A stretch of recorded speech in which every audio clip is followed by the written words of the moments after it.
السلام علیکم ورحمت الله وبرکاته. د سهار سنت د یو سړي نه قضا شو. دی به د دې سنتو قضا څه وخت راوړي. د سهار سنت د قضا په مسله کې خو وګوره مسلې ته فکر کوه. یو خو داسې مسله ده چې د سړي نه د سهار لمونځ ټول قضا شو، مثلا فرض یې ومنه کړه او سنت یې ومنه کړه، بیا خو به دی د دې سنتو قضا راوړي چې څه وخت یې د سبا دا لمونځ کوي قبل الزوال، کله چې زوال نه شوی د دکې ورځې.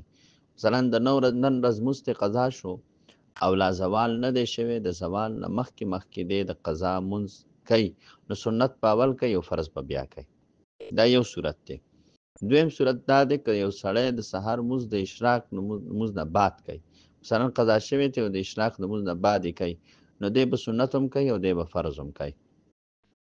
دویم نمبر داسې صورت دی چې یو سړی د سحر جمع ته راغی، نو جمع ولاړه ده، نو دی به سنت کوي که نه به کوي.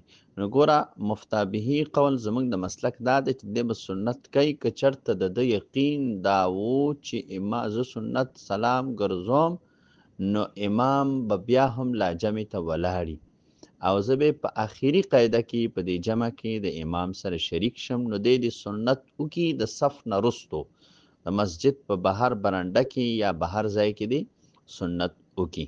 که بالفرض د سنت ونه کړل او پاتې شو تینه یوازې سنت دی پاتې شو، نو د دې سنتو قضا شته او که نشته، چونکې د نورو سنتو قضا خو نشته. که د سړي نه نور سنت قضا شو نو د هغې قضا نشته، خو د دې سهار د سنتو قضا چې ده نو د دې تاکید راغلی دی په حدیث کې، بخاري شریف کې او ترمذي شریف کې روایات راغلي دي.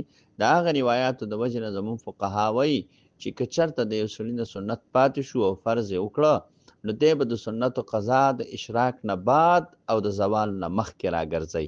که په دغه ورځ زوال وشو نو ګورې بیا به مو قضا نه راګرځئ. دا مسله چې ده نو دا علمګیري هم لیکلې ده او دا فتاوه شامي هم لیکلې ده.